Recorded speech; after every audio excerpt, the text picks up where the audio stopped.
Son las 6 de la mañana, 36 minutos, y a esta hora nos preguntamos en qué están las fotomultas, cuál es el futuro de estas infracciones a través de las cámaras que las detectan. Pues la Corte Constitucional rechazó una solicitud de nulidad a su fallo del 6 de febrero de 2020 sobre estas fotomultas, con lo cual el propietario del vehículo ya no debe responder de manera solidaria con el conductor por las multas que se imponen con estos sistemas de cámaras de detección, que en el caso de Bogotá se conocen como las cámaras salvavidas. ¿Quién debe responder? ¿Cuándo se puede poner una multa? ¿Cuáles son los recursos que le asisten a los ciudadanos? Todas esas dudas las despejaremos con el secretario de Movilidad del Distrito, Nicolás Estupiñán, a quien le damos la bienvenida. Secretario, buenos días, lo pusimos a madrugar, ¿cómo está? Alejandra, buenos días. Madrugamos todos los días. ¿Cómo está? Bueno, eso me parece muy bien, secretario. Lo primero que hay que aclarar es cuál es el futuro de las motomultas. ¿Qué es lo que dice en este momento la sentencia, este fallo de la Corte? Alejandra, bueno, hablemos de las cámaras salvavidas. La Corte lo que nos ha dicho desde febrero de este año, donde sacaron el primer comunicado de prensa, y después en junio, cuando sacaron su fallo definitivo, es que para transporte particular, para vehículos, para carros particulares, el propietario del vehículo no es solidario con el conductor. Lo que nosotros veníamos haciendo, lo que se venía haciendo en el mundo, era aplicando este principio de solidaridad, que fue precisamente lo que la Corte nos dice que no podemos seguir aplicando. Entonces, ¿qué hacemos en este caso? Nosotros lo que hacemos es, las cámaras detectan la evidencia de una infracción y ahí comienza en la Secretaría un proceso de investigación. Haga usted de cuenta como, por ejemplo, lo que pasa en la Fiscalía. La Fiscalía tiene unos fiscales que se encargan de recoger una serie de piezas para adelantar una investigación y son los que determinan qué va a pasar. La Corte nos dijo dos cosas, o nos dijo tres cosas. La primera nos dice que el proceso de detección electrónica es válido para poder continuar con el principio de seguridad vial. Lo segundo que nos dijo que para transporte público sí aplica el principio de solidaridad entre las empresas y que para los carros particulares la tercera cosa que nos dijo es que no aplica ese principio de solidaridad. Entonces nosotros en la Secretaría lo que hacemos es que con estas cámaras, cuando se evidencia efectivamente una infracción, las autoridades de tránsito empiezan esta investigación, pero sin aplicar directamente ese principio de solidaridad. Eso es lo que hacemos. Pero entonces, ¿en qué se traduce que ese principio de solidaridad no se establece en primera instancia? ¿Cuáles son entonces ahora las herramientas que tiene el ciudadano o cuál es la responsabilidad que se le traslada ahora al ciudadano? Porque es que entonces ahora yo tengo que entrar a demostrar que no soy culpable, no se parte del principio de inocencia, sino que se parte del principio de culpa y yo tengo que empezar a decir, no, es que vea, yo no iba conduciendo. Alejandra, lo primero, la responsabilidad de los ciudadanos y de todos no ha cambiado para nada. La responsabilidad de los ciudadanos y de todas las personas que estamos en las vías es de cumplir las normas de tránsito. Yo esto se lo he explicado y se lo he tratado de traducir y de complementar a todas las personas. Y es que lo primero que tenemos que hacer es cumplir las normas de tránsito, las normas básicas, para no entrar en estas disputas jurídicas. ¿Qué dijo uno? ¿Qué dijo la Corte? ¿Qué dijo la Secretaría? Porque la verdad que lo primero que tenemos que hacer es reconocer que la velocidad mata. Eso es como lo primero, el principio básico. Hay evidencia no solamente de la probabilidad de aumento de un siniestro con la velocidad, sino de la magnitud de ese siniestro. Y por eso en el mundo ahora estamos hablando de siniestros viales, no de accidentes. Un accidente es algo que pasa, algo fortuito, algo que yo no podía prever. Los siniestros son totalmente previsibles y sabemos que yo entre más rápido vaya, pues tengo mayor probabilidad de tener un siniestro y esa magnitud va a ser mucho más alta. Entonces eso es lo primero. La responsabilidad de todas las personas no ha cambiado. Tenemos que cumplir las normas de tránsito y tenemos que ir más despacio. Segundo, entre propietarios y conductores, pues lo que hacemos es eso. Abrimos entonces un proceso de investigación y el propietario tendrá que explicar y declarar ante la Secretaría de Movilidad qué fue lo que pasó. Pero ¿cómo se hace eso, secretario? Expliquémoslo con un ejemplo simple para que sea claro para los ciudadanos. A mí me llega una notificación de comparendo y entonces, ¿qué tengo que hacer? Yo no estaba manejando.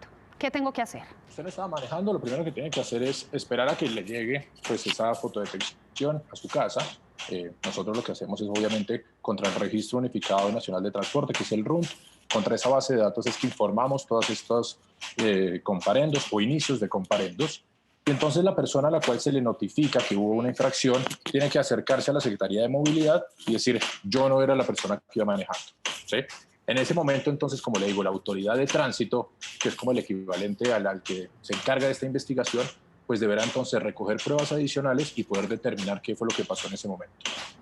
¿Qué pasó con esa solicitud que se hizo por la Corte Constitucional que decía que tenía que lograrse la plena identificación antes de imponer un comparendo por una infracción de tránsito? Las fotomultas no tienen esa capacidad, ni aquí ni en ninguna parte del mundo, secretario. No, y eso fue lo que cambió, Alejandra. Nosotros antes tomábamos entonces esa detección, veíamos entonces, por ejemplo, que alguien iba a 70 kilómetros por hora dentro de Bogotá. Y sabemos que eso no se puede porque el límite es 50. Entonces yo automáticamente convertía esa detección en una infracción. ¿Sí? Yo automáticamente entonces convertía eso en una multa. Directamente entonces lo subía al registro y la persona entonces ya se iniciaba ese proceso de sanción. Sí. Acá lo que estamos diciendo es, yo no lo puedo hacer automáticamente. Por eso entonces va a la autoridad de tránsito y la autoridad de tránsito entonces se encarga de citar a las personas que estuvieron involucradas, al propietario del vehículo, y les pregunta qué fue lo que sucedió. Si usted no iba manejando, entonces quién iba manejando, cómo es la evidencia. Hay personas que dicen, yo sí iba manejando, pero yo no iba a esa velocidad. Hay otras personas que han dicho, sí, yo reconozco que yo me excedí el límite de velocidad y pagan directamente por la página de internet y la verdad que facilita todo. Pero de nuevo, la responsabilidad de todos es cumplir las normas de tránsito. Sí, sí, sin duda. Pero entonces, bueno, vamos a partir del hecho de que ya nos están diciendo, usted es culpable de cometer esta infracción y entonces yo tengo que entrar a demostrar que no lo soy. ¿Qué pasa si la persona una vez Presunto infractor y citamos al propietario en calidad de propietario del vehículo para que nos explique qué fue lo que pasó? Es una sutil diferencia, pero es supremamente importante en todo el proceso, en el debido proceso. Claro, pero igual, secretario, es el ciudadano el que se va a tener que ver inmerso en esta cantidad de trámites para demostrar su inocencia, ir a hacer filas, pasarse de una oficina a otro, porque pues sabemos que los trámites no son fáciles en esta ciudad ni en este país. ¿Qué pasa si el ciudadano no se presenta? ¿Da por sentado entonces que admite que fue él quien cometió la infracción y ahí sí se sube la multa al sistema? No, no. ¿Qué ocurre? Pues si el ciudadano no se presenta, lo vamos a continuar citando y esa investigación va a seguir abierta. Sí. Alejandra, yo entiendo que puede parecer aburridor el trámite, pero si yo soy dueño de un vehículo, y esto yo sí tengo que ser responsable, no solidario, pero sí tengo que ser responsable de a quién se lo presto y cuál es el debido manejo que se le da a las personas. Por ejemplo, en el caso de los vehículos que hacen parte de una empresa, que están bajo la figura de una empresa, ¿qué pasa? ¿A quién le imponen esa sanción? ¿Al representante legal de esa empresa? ¿O a quién? Así es, Alejandra. Tenemos múltiples casos donde hay figuras de leasing, de arrendamientos, de vehículos que directamente están a nombre de una empresa y entonces ahí vamos contra el responsable jurídico de la empresa, que es la persona bajo la cual pues tiene la titularidad jurídica de esa empresa y de los vehículos. Entonces ahí pues tenemos un procedimiento diferente, pues porque hay empresas que tienen muchísimos vehículos, pero en ese caso entonces pues la mayoría de las empresas son mucho más organizadas con ese tema. Las empresas saben entonces los vehículos a quién estaban asignados, están asignados a una persona, esa persona no puede simplemente agarrar y prestárselo a un primo, al que sea, ¿no? Es parte de su empresa, es parte de la responsabilidad en el uso de todos los instrumentos que se le dan. Secretario, hay 72 cámaras que recopilan estas imágenes y video en Bogotá. ¿Cuántas sanciones se han detectado? ¿Cuántas infracciones se han detectado a través de estas 72 cámaras salvavidas? Alejandra, nosotros tenemos más o menos entre 1.500 y 1.600 infracciones que detectamos por día. Sí. De esas, más o menos el 60% se convierten como en evidencia legítima, porque hay muchas evidencias que después, no sé, por ejemplo, cuando está lloviendo, por ejemplo, queda medio borrosa la imagen. Hay momentos, se toman 3 imágenes y se toma un video. Eso es algo que se hace, por supuesto, automático con todas las cámaras y eso después entonces se pasa a otro filtro donde se depura y se verifica si efectivamente esa evidencia es nítida y es legítima. Entonces, más o menos de esas 1.500, el 60% se convierten en evidencia legítima y ahí pasan entonces al proceso, como le digo, de inicio de la investigación, que se llama el proceso contravencional. ¿Y qué pasó con las sanciones que ya fueron impuestas antes de este fallo que tiene esa variable de el responsable solidario? Pues Alejandra, nosotros no alcanzamos a imponer multas directamente como hubiéramos querido, porque el fallo de la Corte, el anuncio del fallo de la Corte salió en febrero. Y si usted se acuerda, nosotros, cuando yo recibí la Secretaría, más o menos en 15 de enero, estábamos en un proceso de terminar de implementar todas las cámaras, de terminar todo su ajuste frente al Ministerio de Transporte y la Agencia Nacional de Seguridad Vial. Una de las cosas que nosotros no quisimos hacer fue empezar una por una. No quisimos empezar a imponer comparendos una por una, sino lo que quisimos fue poder contarle a la ciudadanía: este es el mapa completo de las 72 cámaras que van a cuidar sus vidas. Y empezamos entonces a poner ese mapa en la página de internet. Acuérdense que esta información es pública, está totalmente disponible, y empezamos con todo el proceso de habilitación con la Agencia Nacional de Seguridad Vial.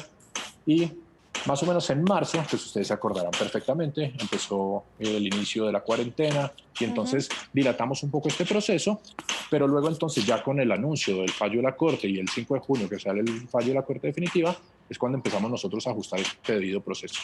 Así que ahí es donde estamos ahora, Alejandra. Secretario, para pasar a otro tema, una respuesta rápida, por favor. ¿Siempre llega la notificación a través de correo electrónico o de correo físico? Físico, y llega al domicilio. Es muy importante, ¿Y por si favor, no que las llega? personas... Si no llega... ¿Físico? Las personas tienen que tener actualizada su dirección en el RUN. Okay. Para esto y para todos los trámites que se hacen con los vehículos, porque es la forma legal de notificación. Bueno, bien, secretario, no nos podemos ir sin hablar de otro tema que ha causado bastante polémica también en los últimos días en Bogotá, y son esos carriles que se han habilitado para el uso o para el tránsito mejor de las bicicletas, que pues ha aumentado en época de pandemia por ser un transporte que nos permite protegernos. 84 kilómetros de bicicarriles solamente en época de cuarentena. Muchos que han causado polémica, y más cuando empieza a reactivarse la movilización en la ciudad y entonces las vías se ven altamente congestionadas. ¿De dónde salieron esos 84 carriles? ¿Cuál fue el estudio? ¿Con base a qué se habilitaron? Alejandra, nosotros en la Secretaría tenemos una dirección que se encarga de planificar los temas para el peatón y para la bicicleta. Y esto es bien importante que quede súper claro. Entre el 30 y el 35% de los viajes que se hacen en Bogotá se hacen a pie y en bicicleta. Entonces, para nosotros es uno de los modos principales en Bogotá. Nosotros le ponemos muchísima atención, y porque, de nuevo, las principales fatalidades y las principales víctimas están en las motocicletas, peatones y ciclas. Entonces, nosotros tenemos todo un plan maestro de cuáles son los siguientes tramos y cuáles son los siguientes corredores en los que tenemos que intervenir para poder mejorar los viajes que se hacen en bicicleta. Nosotros pasamos de tener el 6% de viajes en bicicleta en el 2019 a tener el 13% de los viajes en bicicleta hoy. Recordemos que en una sociedad democrática como esta, pues uno debería poder entregarle la misma cantidad de espacio público para que se muevan las personas a la cantidad de viajes que tenemos hoy en cada uno de esos modos. Uno de los más críticos y de los más complejos que hemos tenido nosotros que resolver en estos días es el de la calle 13. De la calle 13, donde tenemos transporte de carga, transporte público, pero muchísimas bicicletas. Hoy, en la hora pico, en la calle 13, 1 de cada 3 vehículos que pasa por la calle 13 es una bicicleta. Tenemos 6.400 ciclistas en las 2 horas pico de la mañana. Entonces, pues en parte por eso, reconociendo esos volúmenes, reconociendo la necesidad de tener estos viajes directos, más seguros, es que hemos implementado esta medida. Secretario, ¿y la gente se bajó de los carros y se montó en la bicicleta, o de dónde salió esa multiplicación de viajes en bicicleta? ¿Se bajaron de los carros? Hay gente que antes iba en transporte público y por prevención al COVID, por crisis económica, está utilizando más la bicicleta. Hay varias personas que se han bajado también del vehículo particular. ¿Pero y hay viajes nuevos. ¿Se tiene ya un estimado de cuántos? Lo que pasa es que los trancones en las principales calles son impresionantes, porque hay un carril que se quedó para los buses, otro para las bicicletas, y hay un solo carril para los vehículos. Sí, Alejandra, nosotros somos absolutamente conscientes. Nosotros, pues, para contar aquí un poquito más de cómo trabaja la Secretaría de Movilidad, nosotros tenemos un convenio desde hace ya varios años con Waze y otro convenio con Bill Carrier. Nosotros tenemos monitoreados todos los segmentos viales de Bogotá. Los medimos, tenemos en Bogotá más o menos unas 30 estaciones maestras que cuentan todos los volúmenes durante todo el día. Lo que no tenemos tan claro son esas personas de dónde han salido, porque a lo largo de la pandemia hemos venido haciendo distintas encuestas, pero como usted sabe, la situación ha sido muy irregular durante esta pandemia. Hay personas que antes estaban saliendo, que ya no salen mucho, hay personas que ahora están empezando a reactivar sus actividades económicas, así que tenemos distintas encuestas que nos han mostrado muchas cosas. diferentes, disímiles, pero lo primero que tenemos que decir es que estos viajes salen de transporte público y del vehículo particular. De ahí es donde se han bajado la mayoría de los viajes que tenemos hoy en bicicleta, y otros viajes son viajes nuevos. No hay nada más permanente que lo temporal, esto llegó para quedarse, esto no es una situación que se generó por y para pandemia, ¿sí? Sin lugar a duda, Alejandra, esto llegó para quedarse, pero de nuevo, yo quiero que las personas reconozcan el valor que tienen estos viajes en bicicleta. Quiero que sea así de transparente las decisiones que hemos tomado. Hoy son el 13% de los viajes. 1 de cada 3 viajes que se hacen en la 13 son en bicicleta. Pasamos de tener, por ejemplo, en la séptima, que es otro de los más polémicos, 30 viajes en la hora pico de la mañana, a tener casi 1000 viajes en la intersección de la 63 con séptima. Así que es necesario que reconozcamos también la importancia que tiene y, por supuesto, generar infraestructura segura para todos los. Exactamente. Y con ese mensaje quiero terminar esta entrevista. Es necesario generar la infraestructura y las condiciones de seguridad. Sabemos que muchas no depende de la Secretaría de Movilidad, pero que sí trabajan mancomunadamente, pues porque para que se muevan los biciusuarios necesitan seguridad en las vías y también infraestructura, no huecos, no desniveles. Así que grosso reto, señor secretario, gracias por acompañarnos. Muchas gracias por el espacio y a todos los televidentes un abrazo. Un feliz día.